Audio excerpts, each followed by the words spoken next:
Hey, welcome everyone to another edition of the Skookum Session Roundtable. And I'm going to be honest with you, I forget which episode this is. I think it's 12. Anyway, we got Gary with us as usual. Gary, how's it going? Pretty good. Staying busy. I like your sweatshirt, man. Looks Yeah, sexy on you. some Such crazy a redneck stallion. from Such up a north stallion. sent this to me. God almighty. Was my God. Christmas present from my bestie friend, my BFF. Glad you like it, brother. Glad you like it. On it? Huh? Does that say Adirondacks on it? The Yeah, sweatshirt? yeah, with a big squatch. And Nate, speaking of buddies, Nate, how's it going, man? Nate's our Going great. newest member. Going good? Yeah, going good. No complaints. I mean, considering everything considered, doing well. Keeping a positive attitude. Yeah. Good. Justin, good to see you back, brother. Always nice to have you aboard. Appreciate it. I'm on my laptop tonight, so hopefully no technical difficulties, and we can have a full meeting tonight. Beautiful. As soon as I introduce Mr. Schweitzer here, we're going to let you kick it off with your news. Mr. John Schweitzer, how's it going? I'm good. No complaints. Well, I'm getting a COVID shot here in the next day or two. Are you? Yeah. They making you get one for work? Oh, it's work's taking care of it. Is that what you said? I didn't hear. Yeah, but is it mandatory because what you're doing for work, what you do for work? Let's just say it's the smartest thing to do. Yeah. If you just like working at a hospital, Yeah. Okay, I got you. Yeah. Got you. Yeah, they're paying for it. So me and my kid are both getting. All right, cool. Well, glad you are getting there. Oops. Well, we'll know in a few days what the side effects are, won't you? You can do a whole show on that alone. Yeah. My head turns around, and Exactly. Well, blow horns. Anyway, Justin. So we talked about these glyphs, and you mentioned you had a contact that claimed to know what they meant. And I know last time we were on, Gary's the one that brought it up. And then, I've heard of the same things with through my native relatives that, a lot of the different tribes have different meanings for stuff like that. Gary, like you were saying, the Kiowa have a system. I know the Mohawk do, Justin. So would you care to just take it from there, man? Sure. Well, what it was is I was listening to one of our previous shows, and you guys had mentioned finding these asterisks symbols on the ground in all areas of the country. I know Nathan said you had found one. I know they've been sighted here in the mountains. And it just got me thinking, somebody had said, what do they mean? And I know somebody that says that they have the interpretations. They know what it means. This is actually a person that has a famous name in the Bigfoot world. Okay. But their story just kind of seemed pretty incredulous to a lot of people. And so they kind of fell off the way and kind of disappeared for a while. But they are still actively researching. They just don't broadcast anything. All right. And I've met them personally. I've sat and talked to them. I've seen some of their evidence, and they know a lot. And so I don't discount what they say. I may not agree with everything or believe in the same way, but I'm still going to listen to them when they come up with stuff and just kind of add it into the files. And so what you specifically were talking about when I asked this person, they said that they're not glyphs. They call them ground markers. Okay. And basically it's a way to pass on information to other tribes of the Bigfoots that might be passing through as far as what's going on in that territory. The picture they sent me very specifically was an asterisk that had two of the sticks with an X and then one across the middle. Mm-hmm. And then another one off to the side, kind of leaning against it. Okay. Yep. That seems to be very, very common of what you guys are finding. Yeah. Okay. So this one, I got my notes here from our conversation, so I'm going to be kind of referencing those a little bit here. Okay. Basically what it's designed to do, it's a directional marker, and the stick across the middle, the larger end, indicates the direction that the current clan is at in that direction. If you go that direction, that's where they are. Okay, so let me can I ask number- a quick question real quick. Yeah, go ahead. Great. Have you ever? I think I may. If I haven't, remind me to ask her. I got a picture of one of them I've got back here, and Yep. one of the trees is ripped up by the root ball, and it's got Uh-huh. the root ball facing in one direction. Now, would that be considered that end? Correct. Yeah, that would Okay. be the larger end. Okay. And when I discussed that one, what was told to me was the larger the glyph, the bigger the territory that they're staking out for that area. Okay. Okay. And then they said those ones are harder to read because they're so tall and they're so big with the bigger trees. They're a little bit harder to read, but that's kind of the general idea is that they're claiming a larger territory. Okay. The larger markers. Okay. The crosses, the number of ends on the cross. So if you have just the two sticks like this, it's got 4 points. That indicates there's 4 family groups in that territory. Wow. Okay. And that about 108 yards off of each of those points, you would find a sentinel basically watching the territories. So that's the direction of each of the clans. Okay. And again, like I said, they're telling me their interpretation of what these means. And I find it fascinating and the detail that this person was telling me was amazing. It is on because everything. I see it. I mean, Gary, I know you see him. Nate, It actually makes sense. it does because Right, it does. I can ball off 1 or 2, okay, as something natural. 1 or 2 of them. When you've got 40 of them around the property, I mean, come on. Especially when they're 20, 30 feet long. I don't know. It's it's hard to play off something. The picture that was sent to me, they sent me a picture and used it as how they were explaining it to me. Also had another stick kind of leaning up against the main stick.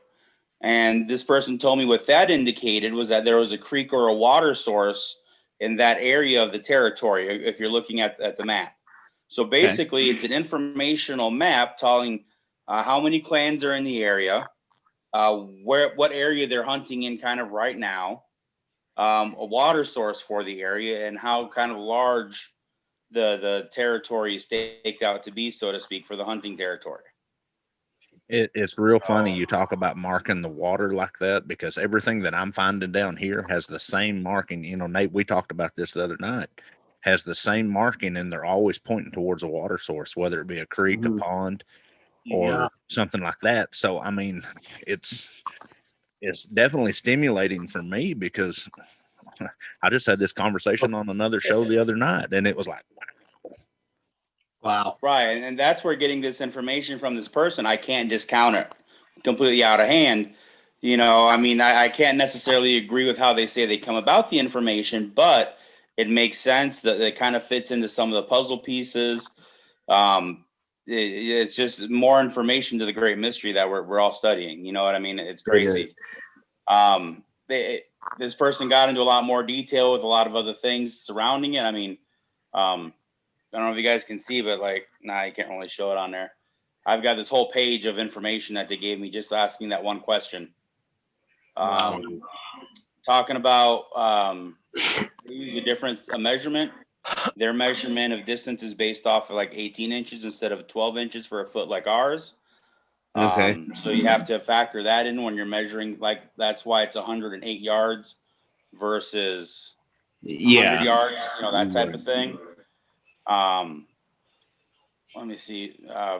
They even gave me formulas on how to calculate stuff depending on the length of the sticks and stuff. So, I mean, it was really intense conversation. Let me see.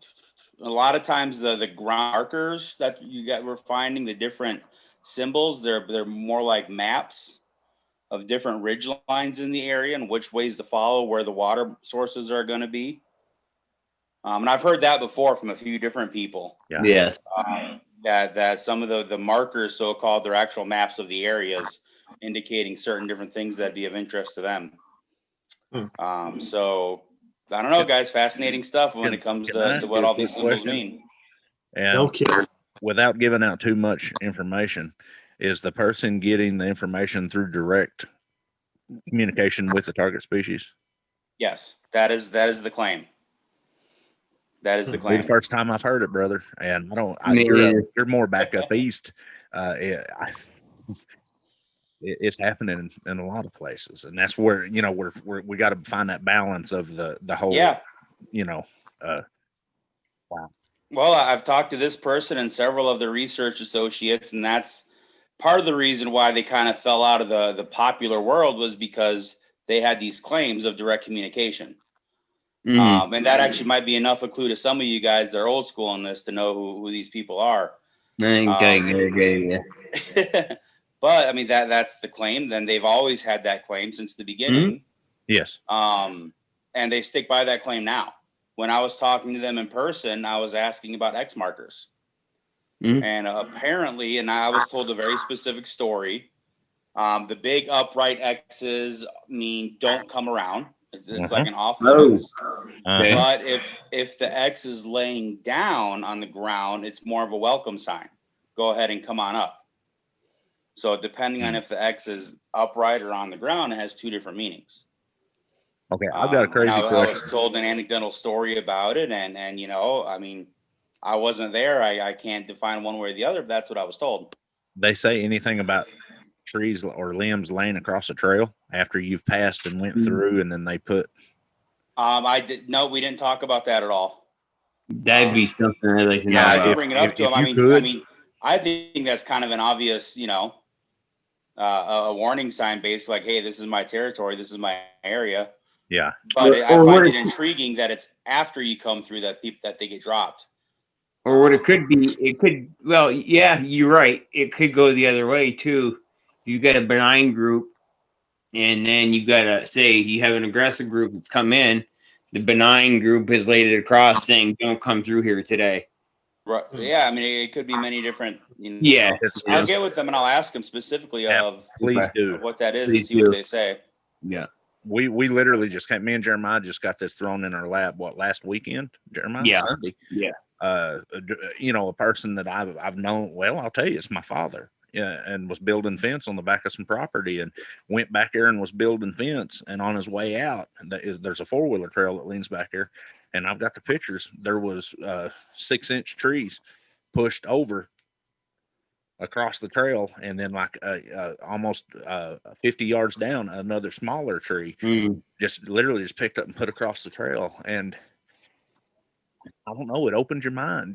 When it happens to somebody else, it's different, but when it happens to somebody that you know personally, Yeah. I mean, I have no, Jeremiah, my father real well too. I have no doubt of not knowing. He wouldn't have any reason to fabricate or stretch the truth, and it goes right back to your situation, Nate, in the Pacific Northwest, Yeah. Well, I just thought about that tree that was pulled up like a carrot and was put across the entrance of our camp there. Yeah, it just reminded me of that. Yeah. That was a smaller tree, but that's what they did. That's what it was. I mean, that was that took a lot of torque to rip that out of the ground like that. Yeah. I mean, an unbelievable amount of power. That would have been something that someone with a heavy tree spade would have had to dig out. You know what I mean? It was yanked out like a carrot. Yeah. You can tell. Yeah. Yep. So, what I always found interesting about those stories, and I've heard that a lot of the trees going over, is it always seems to be after somebody's already passed through. Yeah. Right. And that doesn't make sense to me if they're going, hey, this is our territory, don't come back here. Right. Because you would think if it's an established pathway like a 4-wheeler trail, they would have that across so you can't come through it in the first place, like a barrier. Yeah. But why put it behind you if they know that's your egress? Right. To me, that bodes a little. I think it'd be kind of scary because they're trying to block your way out. Yeah. They're trying to fence you in. So I mean, what's that all about? Could they just be doing it like we're lab rats, right? So they're putting a problem in front of us to see how we solve it. I mean, I don't know. Who knows? I mean, that thought opens up a whole other realm that I don't even want to get into if they have that type of reasoning, so. Maybe they just have to be reminded. Maybe it's them. We're not there. They don't have to do anything. We go in, and Mrs. Sasquatch is going to her husband, hey, they came in here. Go do something about it. Well, yeah. It takes it. Yeah. What do you call it? Doggone. I'm got a dead real good point, John. Yeah. Even in the bushcraft world, in the survival world, as we go in, when we're tracking, I'm bad about it. I'll break off a limb or something every 10 or 12 paces at a certain eye level and height on my right-hand side. And then when I'm coming out, I keep it on my left-hand side. And if I do find something on the trail, if we're tracking, I'm marking it. So maybe it's a mark, them saying, hey, they came in here. This is where I came across but you never know. And that's the beauty of this, is these things are so intelligent. Reference and conditioning. Yeah. If that makes sense. Yeah, it makes sense. Us coming in is used as a reference, and the conditioning is as cause and effect. The conditioning is, okay, now we've got to go do this. You just have to remind them, or they have to be reminded. They're smart, but are we smarter? Maybe not in their territory. We're not. I do know in our situation, this is just last weekend. I've got to get back down there where he was building the corner of the fence. He sent me a picture yesterday of a tree 14 inches in diameter pushed over. And I know that tree because as we come out, I had taken my hatchet and chopped on that tree to mark the entrance to the trail. That thing, and I'm wondering if it might be an answer to that. It's literally pushed over up against the other tree. I could show you the picture of it. It's funny you're mentioning all this stuff, Justin, and we're dealing with it down here. I'm going, maybe we don't need to be building fence back here.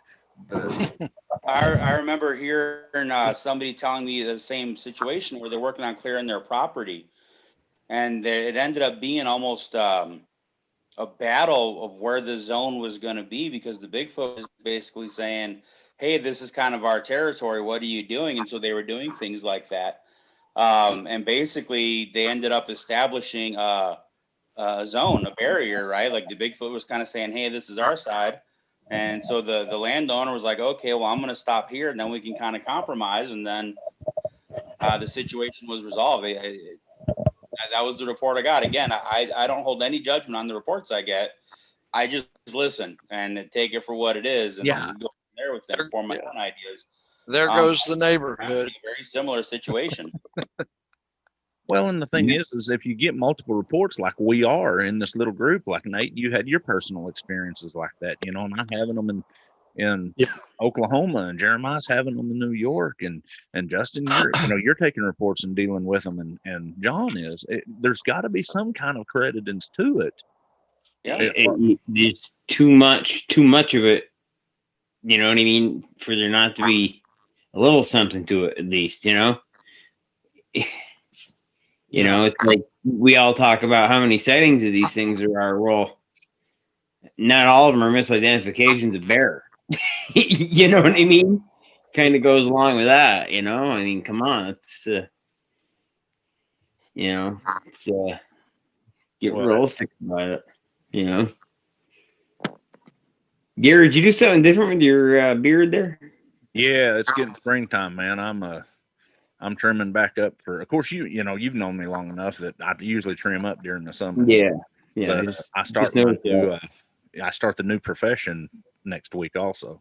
Yes. Where I'll have to slow down the shows, but I start my new career next week. What are you doing? I will actually be running a new career. I say new career. I retired, but I'll be running a finishing carpenter crew for a friend of mine. Very cool. I've done carpentry for a long time, and I retired, and he's in a real bad bind and getting a bunch of business. And I'm sitting here thinking, hey, I need new equipment, and I need money to go on investigations and stuff. I said, I'm going to come out of retirement. Yeah. Great. Pay for a trip to Washington. I'm wanting to hit that Pacific Northwest. Yeah, I do too. That's pretty interesting stuff, Justin. It is. Yep, and I gotta tell you, I was working today in my warehouse getting my prep and stuff ready for my week, and all I did all day long was listen to your guys' podcast, man. Just the ones that I wasn't on, and I find myself wanting to answer when you guys bring stuff up, and it's like, oh, that's right, I'm just listening. I'm not actually involved in that conversation. So, having a great time, man. The stuff that we cover, it's legit, it's real, man. Like we're you guys are on it, for sure. So. Even I just enjoying going back and listening to you guys. It's definitely why we do it. People have to realize these things are real. Mhm. Oh yeah. They're real, and people need to know that. I mean, We Yeah. definitely got to get the awareness out there because we're the awareness is very, very, very important. Very important. I got to tell you guys, it's blowing up in my area. I live in Gatlinburg, Tennessee, and I was just told today that we're having another Bigfoot festival in a town just a little bit away. It's called Townsend, and apparently it's going to be a moderate-sized thing because my food truck was asked to attend it and be a food vendor there. Oh, cool. Nice. So I'm checking more into that. It's actually being put on by the town because the Chamber of Commerce is the one that contacted the food truck owner. So I'm going to dig into that and ask them. But I mean, it's blowing up around here. Different shops are popping up all over with Bigfoot themes, and it's starting to really hit as a tourist thing, not necessarily a serious thing, but it's a start. The awareness is getting. At least, like you said, at least the awareness is out there. Seems like it's becoming more mainstream these last few years with all the TV shows and stuff. Even people that don't actually go out and look for it, they're interested in it. So. Mm-hmm. Yeah.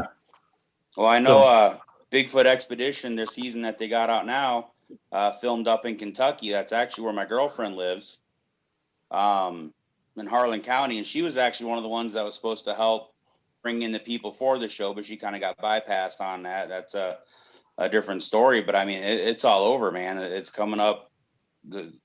It's out there now, But I think there's so much misinformation or... Absolutely. I think there's so many people that have preconceived ideas of everything that's going on that it just makes it a challenge, Yeah. There's so many people that want to be a part of it. Mm-hmm. Yeah. That sure. they, it's kind of like they don't want to step out and say, well, hey, I believe, they just want to be a part of it and kind of take a step from there. But something that comes to my mind about 4 or 5 paragraphs back there, Justin, you said something that I'll just put it this way. For somebody that believes, proof is not necessary. Mm-hmm. But for the skeptic,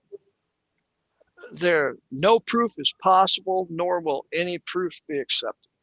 Yeah, that's true. And that goes with whatever you believe in or don't believe in. It could be religious, it could be scientific. Right. Yep. And I can't remember what it was you said that made me remember that, but okay. Well, anyway. Very good point, John. I mean, most of us have been in this community a while, and some of us have been in a position like with Jeremiah and I hosting the podcast and stuff. There are certain people you're just not going to convince. No. Yeah. I quit trying. Yeah. And it sure made my life a lot easier, to where to the point you just don't care. But we definitely got to get an awareness out there because just like you talking about it popping up, Justin, it's not only in the mainstream world, but even our sightings are popping up because people are stepping out now because it's not as taboo. And we're seeing, up until 6 months ago, people was like, Oklahoma was not unless you were serious in the community. Oklahoma and Tennessee was not big into the community. Well, now they're like, well, there's more sightings down in here than there is in the Pacific Northwest. Oh yeah. Mm-hmm. Yeah. Indiana is not very big in the community. I mean, we have some groups around Indiana and so forth. Yeah. Some of these guys are working some pretty good areas. Now they're not affiliated with what we have here, our group, so to speak. But I know they're working the areas, and I hear about it, months later. This, that, and the other. But it's like I said, this is Bible Belt. And you may have people that have had experiences and it scared them so badly. Yep. They deny it. You hit it right. They're going to deny it. Or they don't want to talk about it. Yeah. Absolutely. Yeah. And you go down to a fishing shop or a sporting goods store or, a bait shop. That's what I'm trying to say. Down around the big reservoirs, and you ask people down there, and it's like, oh, hell no. You ever eat rattlesnake? And then they go off on some, and it's like, yeah, I have. But my question, You hit a real good point, John.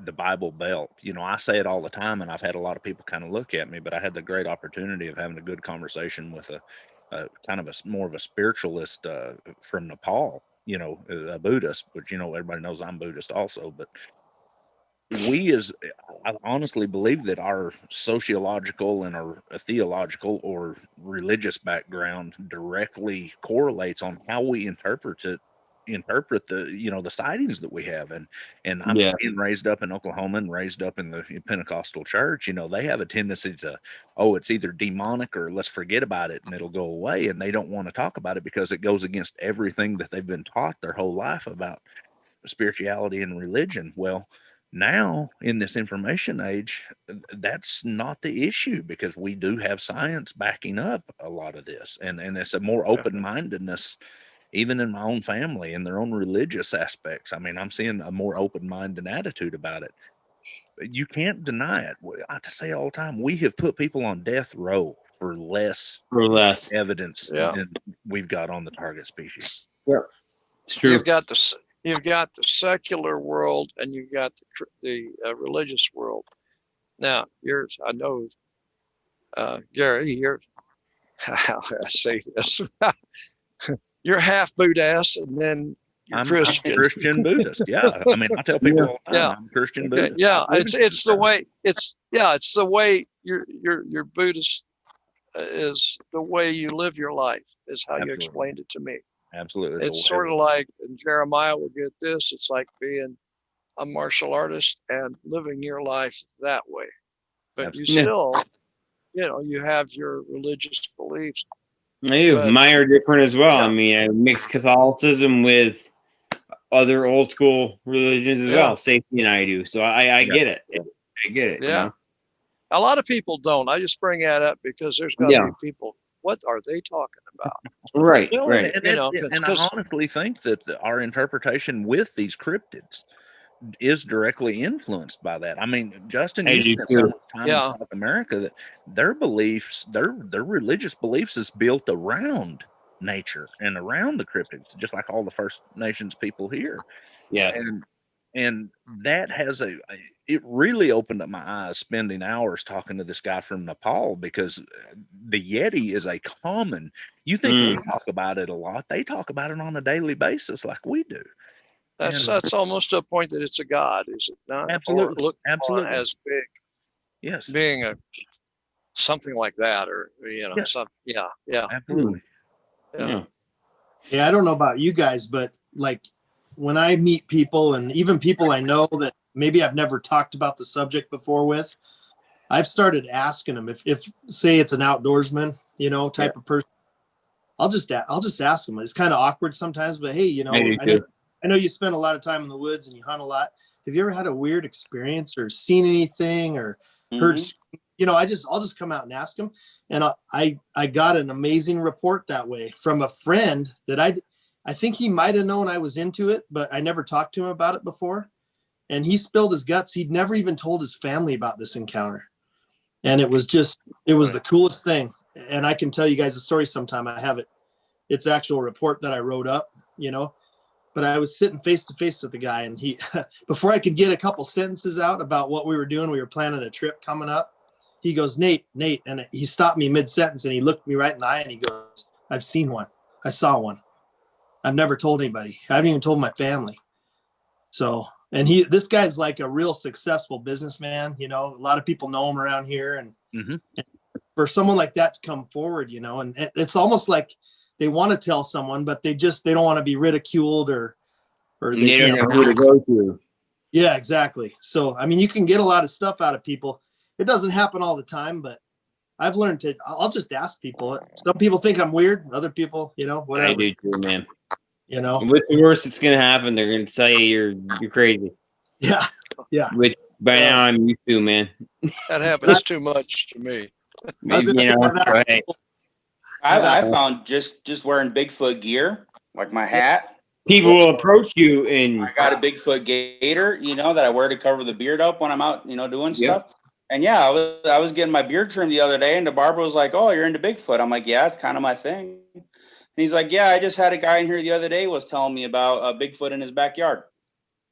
And just because I was wearing the gator, and I mean that was about as far as the whole conversation went. I'm going to talk to him more about it next time when I can, but I mean just having the gear on, and people are go, "Oh, you're kind of into that," and you go, "Yeah," and then it's a good icebreaker for it, I think. Sure it is. That is a good calling card. Yeah. Absolutely. Absolutely. I know when I see a Bigfoot sticker on a vehicle, I'm out and about. I have a sales route, so I'm out driving around all day. If I see a Bigfoot sticker and I see someone going to their car, I'll just ask them, Sure. Because you never know. One of the interviews I did on the OTT before you, I think it was 2 episodes before you, that remember that guy Alan Geary? Oh yeah. That's how a buddy of mine hooked me up with him. He had a believe sticker with a big squatch on it, and he walked up to him and he said, "Hey, can you tell me if you had an encounter?" He said, "I have a buddy who does a show, and I'm sure he'd love to talk to you." And he said they sat there and shot the shit for over an hour, and the guy told him all about it, and got him on the show. And sure enough, man, 100% legit encounter in my opinion. So it is, yeah. The last one that happened to me, I was coming home from Lafayette a couple of years ago, and a fella pulled up in a filling station in one of the little burgs, and he was driving a 4-wheel drive. It might have been a Jeep, come think of it. He had a Bigfoot sticker on it. Yeah. So I asked him, I said, "Are you into Bigfoot?" And that guy shunned me and would not talk to me. And he goes, he was like, "Well, yeah, I am, but you ought to know who I am." And got in his car and drove off. And I'm like, well, I really didn't know who Sam Hilly was. And I thought, that's pretty rude, but it's probably was he into it? I don't know. He may Right. maybe he go. I don't know. But another good point, John. I mean, and that's where us as investigators and me and Jeremiah had a long talk about this the other night. It's becoming so mainstream. I have seen, with me having my podcast for, the time that I've had it, which is not very long, but I've seen so many influxes in podcasts because it's becoming more mainstream, which that's fine. But I'm finding as I'm doing it, I hate to put it this way, and I'm not going to say no names, but as I interview people, I'm noticing that people are literally listening to so many podcasts that they are fabricating incidents and stories. And so you have to find that the key things that, I get red flags a lot because with me having my siding and doing the research that I have, if you guys know, you've taken enough reports and had your own experience, you know what to look for. And it's one of them deals anymore. Like when I'm taking them initial reports, it's like you can tell in 10 or 15 minutes, unless they're real good, that they're just listening to too many podcasts. And you know how many times I've had to bite my tongue to say, you need to quit listening so much. You have no idea how many lug nuts we've run into. I knew you'd do that, Jeremiah. I got you. Yeah. Yeah. Oh yeah. They're out there. And the other thing is, I'm going to leave that one alone. Yeah. Well, in private, maybe. Because one of us did actually run into a lug nut. Oh yeah. All right. But the other thing, to get away from that, people will see us on here, and it happens all the time. It's just psychological. They will get in their mind who we are and what we're like and what we're about, and they'll fabricate this in their own mind. And it's really not doing them a whole lot of good. It doesn't do us a whole lot of good because chances are we are not the people that they think we are or that they expect us to be. No, and that we Yeah. talked about that a couple weeks. I think it was last week, Gary. Yes. You know, people think they see us on a show, they think we're making money, and we're they're going to be we're these famous. No, that's not the case. I'm trying to be, though. I'm working on it. Right? There you My go. show's called Poor Boys for a reason. Yeah. Right. Yeah, I ate soup tonight. But Yeah. I have to That's say, how y'all came up with another factor about, I have literally come across here lately because I'm opening my eyes more. People that are telling me these reports, and they can get, like you were saying, Justin, far left, for lack of better terms, and you can literally see the sincerity. And Yeah.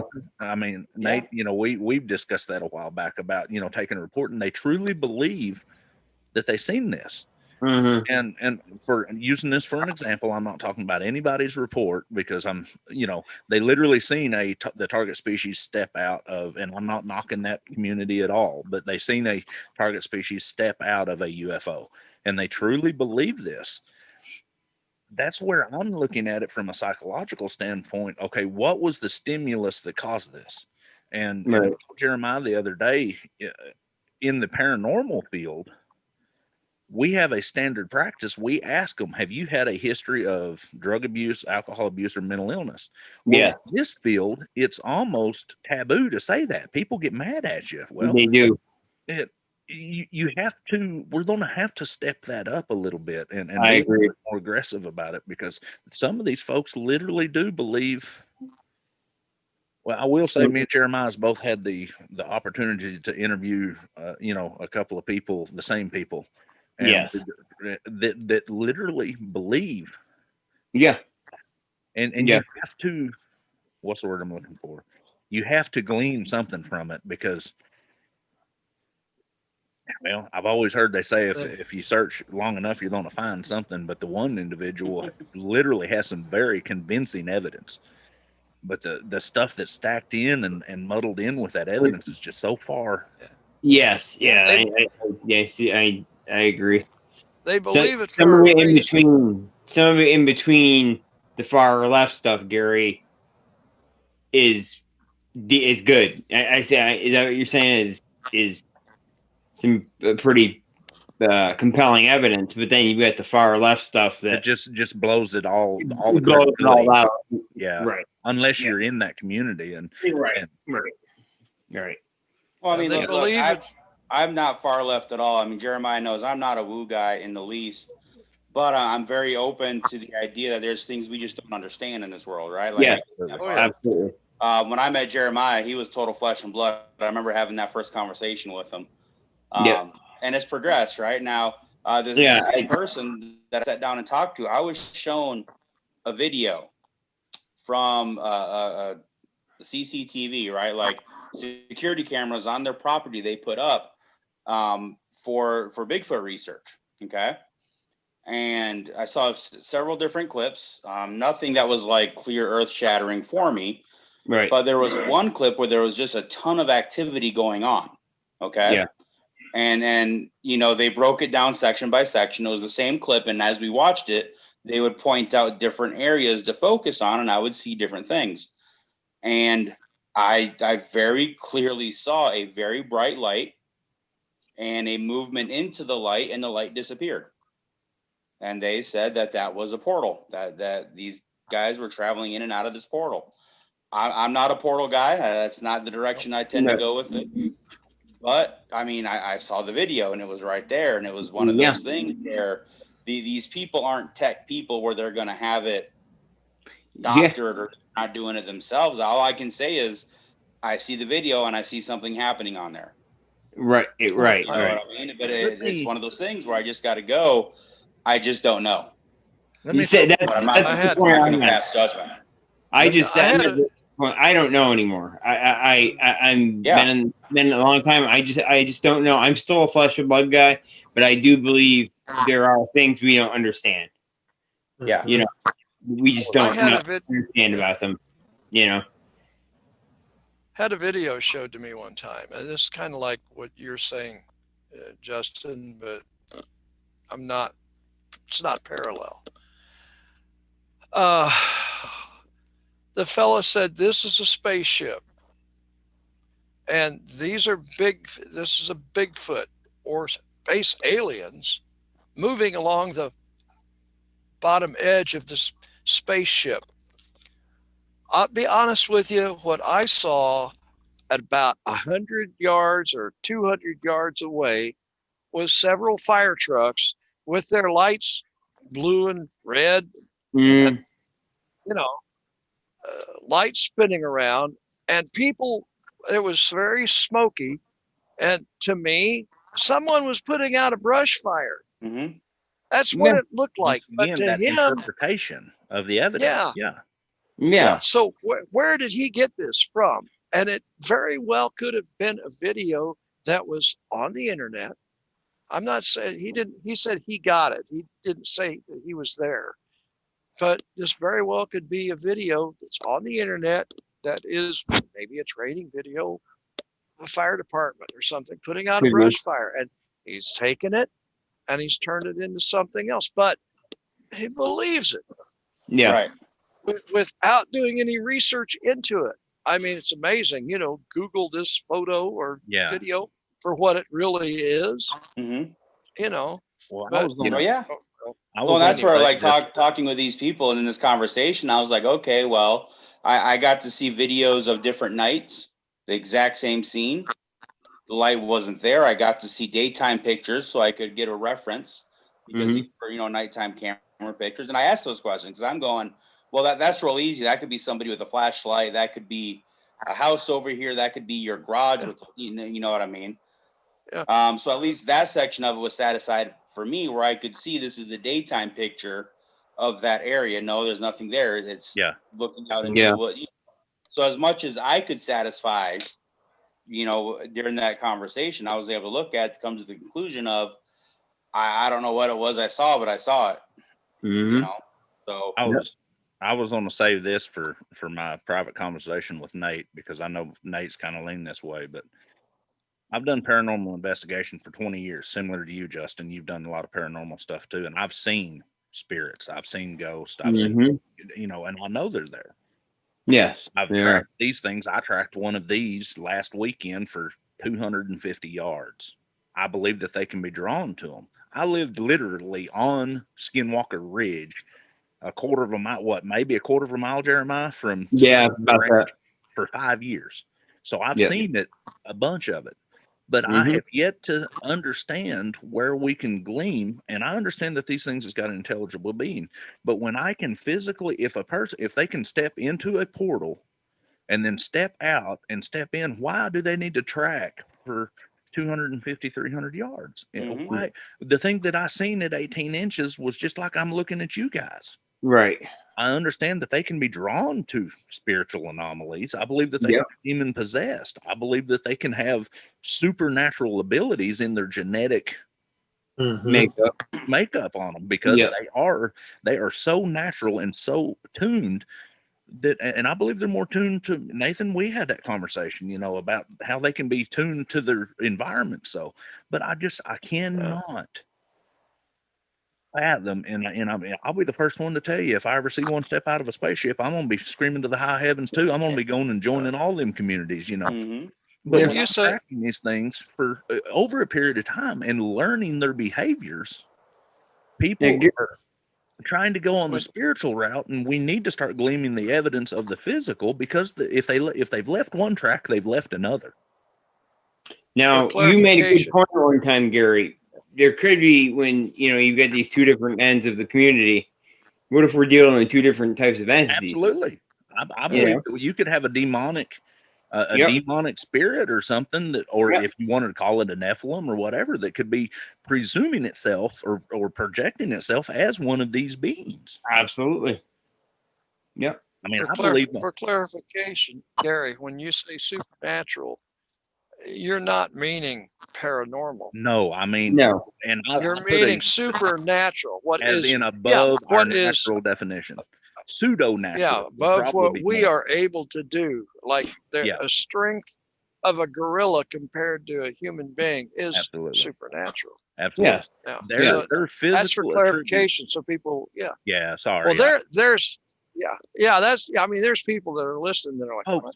You know, You're talking But- something 10 feet tall with a shoulder span of 5 foot that strides at a normal stride of 7 to 9 feet, can run 35 to 50 mile an hour. Now, anybody that's been in the woods knows that a moose can run through the woods without making noise, and they're Oh, yeah. 7 Yep. foot tall, 1,500 pounds. A grizzly bear does it all the time, and they don't have the with these guys has got the intelligence of a human being or more. In a sense. Especially in their environment. Absolutely. Way more. And Way more. I do apologize. I meant super. I guess you would probably be better to say pseudo natural because Supernatural, it yeah. can, Yeah, I've been trying to superhuman. find the right you know. term for it too, Yeah, because I believe the same thing. It's just I have what I call the electric eel effect. Okay. Okay. And I think I've told you about this, Jeremiah. Kind of my philosophy on it Yeah. is being raised where I was raised. We had electric eels. Mhm. Okay. We encountered them on a fairly regular basis, and they make a really good soup if you're into that sort of thing. But let's say you encounter an electric eel, but you have no idea what electricity is. Right. None whatsoever. How do Right. you explain You're right. what that creature can do? Yep. You have no reference for it at all, right? That's right. Yeah. And so Yep. that's why I call it the electric eel effect. I believe these things can do things that we just don't understand. It doesn't make them some kind of spiritual. It doesn't make them paranormal, like John would say. I just think people to do things that we just don't understand what it is yet. Right. And therefore, being people and humans, we always classify it as some kind of super ability. Yeah. You know, I mean, We've got- I know we've talked about the cloaking thing, or some people have talked about that. The way they can move through so silently, they can disappear, all these different things. I don't necessarily think are some kind of paranormal type of ability they have. I'm with you. They're such in tune with nature, and they have natural abilities that are just above what we can understand right now. Right. And that's what I call the electric eel effect. That's actually an excellent way to put it. How come Yeah, nobody has that's done super. a real serious study on infrasound? Question. Crossover. Some people have. If you Some of the effects of infrasound on the human psyche. Sure, absolutely. They've done it. Trust me. The A government- lot of warfare, a lot of psyops warfare is done. Oh, on yeah, sound no, procedures. Are you speaking of Sasquatch or other predators here? No, my whole point is if we can get that information, I'm a true believer that Sasquatch, because we know tigers do it, we know elephants do it, giraffes. So- Yep. Yeah, you guys familiar with the outlaws? Oh yeah, Yes. I know Bear. Outlaws, Me and right? Papa And I know Bear they're- go way back. Yeah. Right. I know they're controversial and all that, but I know one of I can't remember if it's Bear or Kunbo, whatever one it was. Yep. Apparently, he did a lot of work with infrasound when it comes to subcontracting out to the military and doing different things. Mhm. And he's electrical engineer and all this kind of stuff, and he's done a lot with the infrasound. And he Well, he claims I didn't to be mean one it of in the a first ones literal to come up with sense. it. But that's something that people, they want to put it on the spiritual side, but infrasound can affect you in many ways. You're Yeah. talking about cloaking. Has anybody ever thought of looking at the correlation in between a polar bear's fur and the Sasquatch fur? Translucent. Polar bear's fur is translucent. Yeah. It's not Yeah. white. Yeah. These things are known. I mean, I've seen examples in the community of people pulling hairs up that was translucent, Mhm. But at the same time, translucent does not necessarily mean, light bending like a prism, which is essentially what we're talking about when you start talking being able to reflect the light to see what's behind it. Right now, you're talking more like a fiber optic phenomenon as opposed to simply a translucent hair like the polar bear. Polar bears don't cloak. They don't glimmer. In fact, they look kind of yellowish, even though their hairs are translucent and they have black skin. So that you know what I mean? So I'm always really careful when we start talking that way with it. You can't really compare the two because the effects aren't the same. Yeah, but if you put a polar bear out at 100 yards, you put a polar bear out at 50 yards, it literally will disappear in an open environment. Depending I on think the landscape. It's not going to absolutely. disappear against a rocky landscape if there's no snow back there. Yeah, he'll It's stand not out going even to more. appear He'll to be stand out, bigger.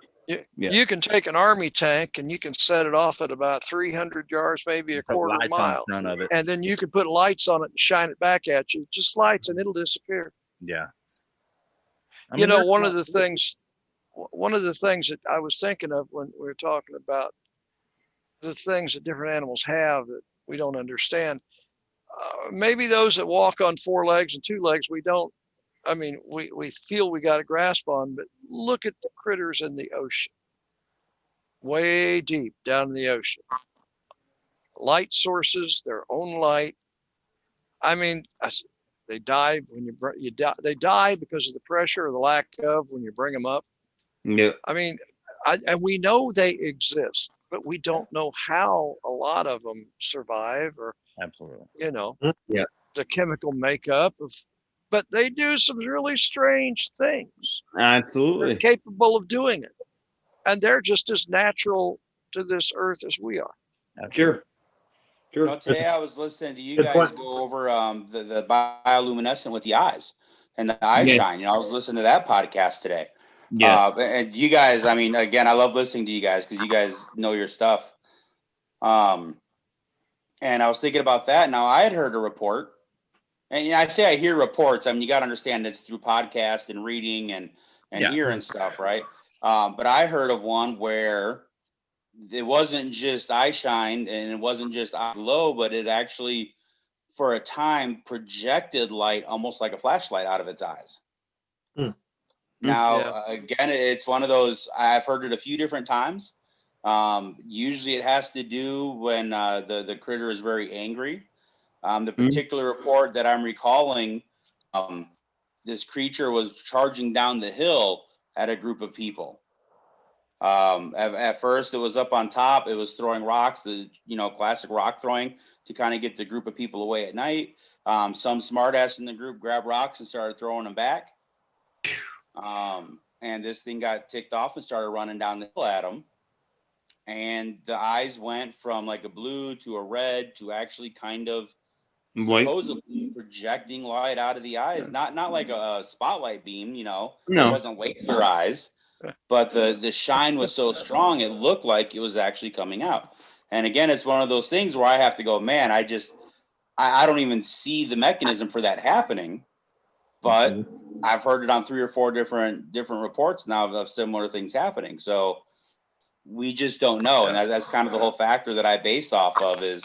Yeah, it sounds insane to me. I can't say that I believe it at all, but when you start hearing 3 or 4 different times, you got to start going, man, I wonder if I just file that away for future reference. You know what I mean? Yeah. Because 10 years from now, we might have an answer.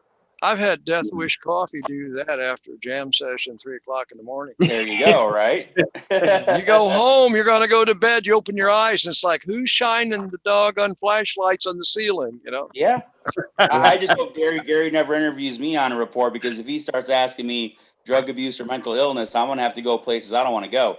Well, I mean, we all have to. I mean, I hate to say that. I agree. I just literally my sighting, and I finally brought it out in the open. I mean, Jeremiah's known it for a long time, but my sighting scared me sober. I literally quit drinking after my sighting. So that was a positive effect. But it's such a traumatic experience for us as a psyche, and that's part of this little study that I was telling you about, Justin, is we have so many, different experiences. Nathan has had one of the most aggressive experiences over a period of 3 or 4 days. I mean, that's a true horror story experience. Yeah, that is Willow Creek in real life, Yeah. How we deal with this is where I'm coming from. And Jeremiah has, and we've discussed this, and I think we all have, is how we as for the lack of better terms, researchers, and how we deal with this with these people. We have to be very careful, because we can be a detrimental or a light. Justin, you've had a very traumatic and very unique experiences in your life, in the early life. So that helps you dealing with people as you take reports. Sure. Some people don't have that, and don't have that, what's the word I'm looking for? Outing that we do. And that's where I have to be very careful, because I am so physical. I mean, the thing that I seen I've seen, like I said, I've seen demons. I've watched people cast demons out. I've been involved in that. And this thing that I seen, I'm telling you what, if one of these things get demon possessed, we're in trouble. It's like Dogman. I'm going to California somewhere. I'm leaving. Yeah. These things are ornery enough in their own aspect, let alone having an outside influence of evil inside them. You know? True. I seen a movie today that I thought was pretty good, that called Exists. Oh yeah, that's a good movie. Exists are good. And and it kind of portrayed these things, and I think it might be fairly accurate. I mean, they got their information for the plot somewhere, but the one part that I thought was I sat and watched was when this creature was running through the woods alongside this guy on the bike. He was a mountain bicycle type of, you know, for those that haven't seen it. And this Bigfoot or Sasquatch keeps getting closer to him on an angle and closer to him on an angle. And it was pretty good. And them final pictures are what I think, you know, what a Sasquatch, at least one type, looks like. Right. You know, but if anybody get a chance to see that movie, guys, back me up. I mean, it's a great movie. I love the ending of it. Yeah. You know, where they show the humanistic, you know, judgment of the animal, you know, in the story. Yeah. You know, you talking about just because prime example. Bear and Kumbo talk about a report where a guy was shooting in a pit, a mine pit. Yeah. He found his body folded up and stuffed in a truck.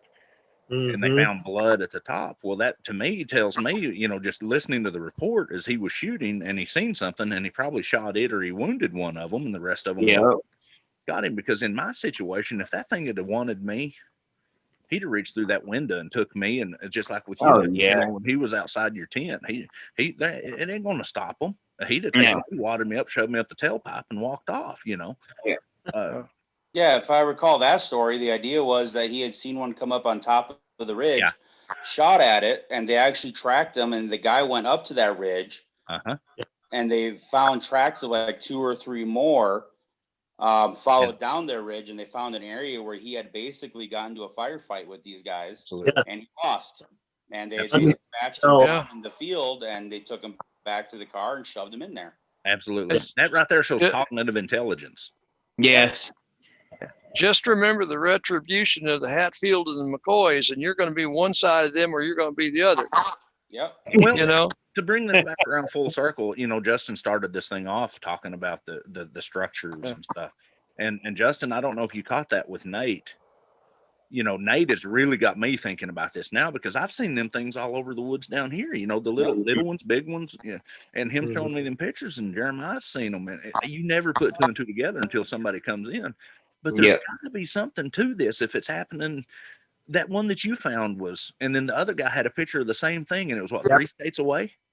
About 300 miles. Well, theirs was in Washington on the west side, and mine was, western Idaho. Same thing, which blew my mind. Yeah. Oh, I got researchers in Russia, and they're finding the same things in Russia. They're finding them all over the place. We were told that the other night, Gary. Yeah. Well, I have a question for all of y'all. It flows right into this. This is the only thing that makes me think that maybe there might be something behind the portals or ships or something. How in the world are we having current sightings of these things? I believe creditable sightings in the Polynesian Islands, in the Hawaiian Islands, in the Philippines, in islands that we know are so far out. But over a period of hundreds of years, we are getting sightings of the same thing, unless it may be a cave network or something. Any thoughts on that? Well, you're talking about then you got to think about the, how do I say this? Like in the Polynesian Islands or you know, Indonesia, and you've got the 2, the orangutan, orang pendak. You know, they are described as a little bit different, but But then we're again, also having reports in the Hawaiian Islands of Yeah. the same ones that look like they do here in Oklahoma in the Pacific Northwest. yeah, Appalachian. no, and that, yeah, I have.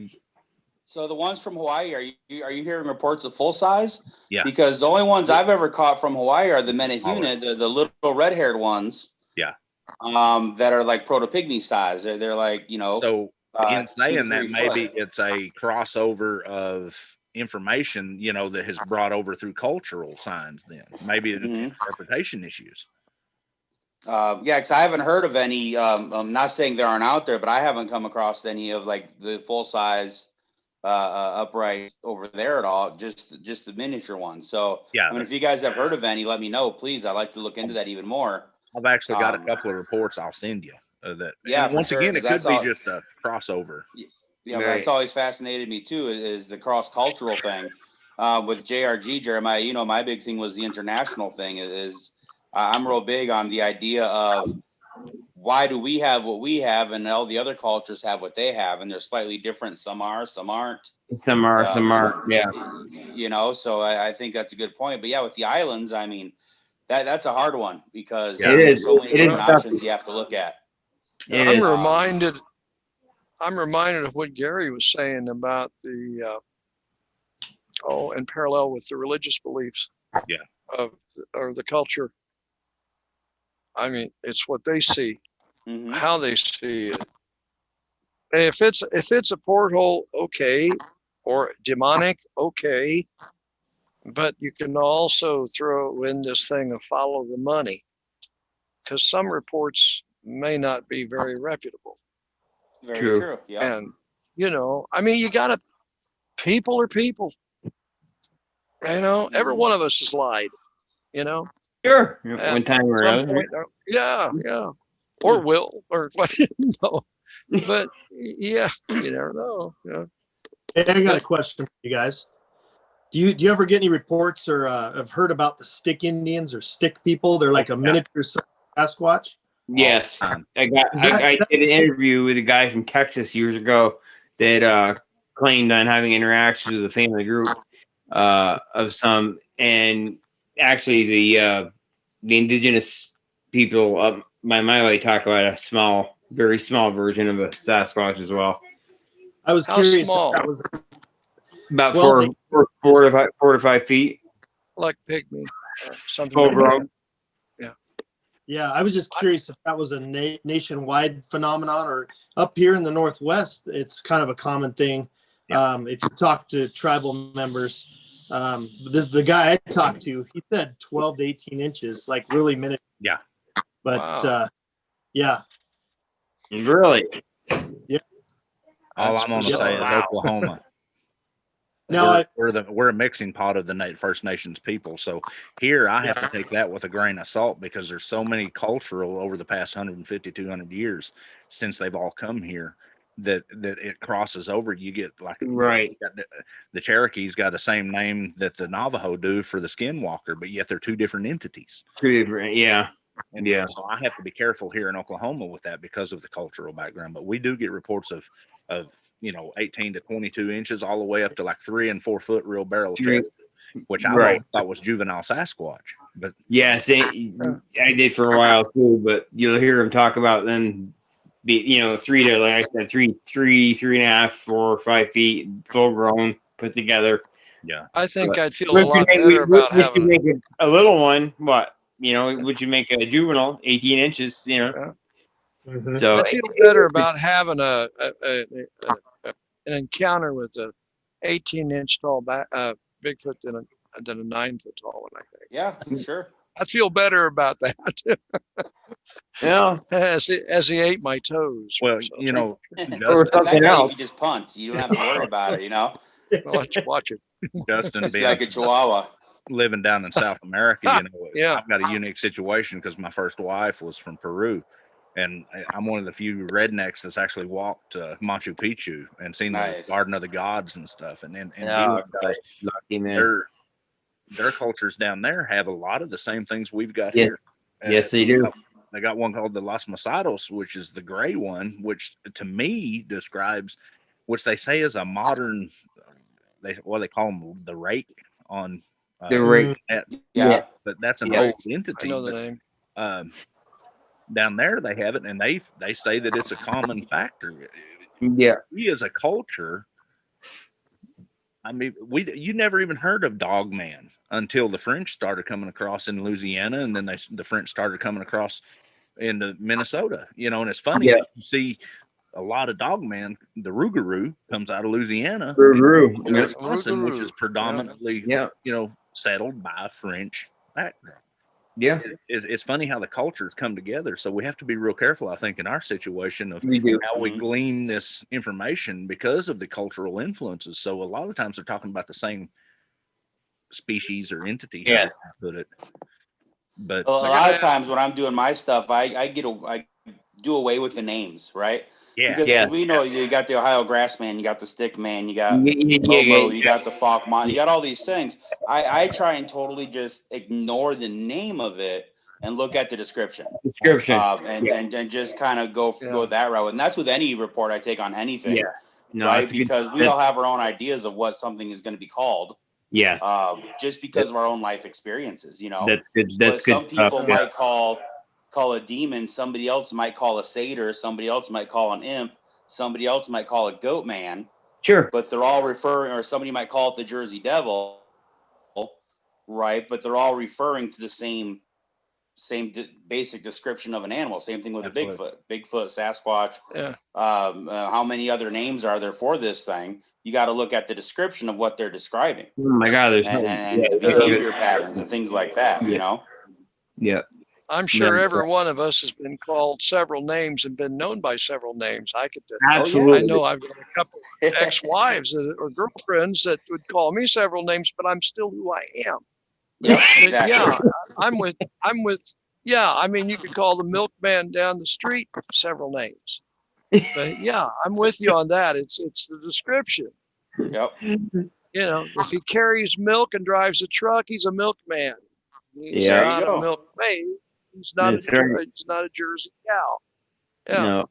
that's Good the reason call. I say a lot of time our background and our religious beliefs directly influence our interpretation of what we see in these. Sure. And us as taking reports, you know, Jeremiah, we talk about this a lot. We have to put a lot of the times, and Justin, Nathan, John, I think you'll agree, we have to put our own personal beliefs aside interpretation and just take the facts. Take the facts. Yep. Absolutely. Well, gentlemen, I hate to do this. You know what I'm going to say next. But come on, really? It's that time already?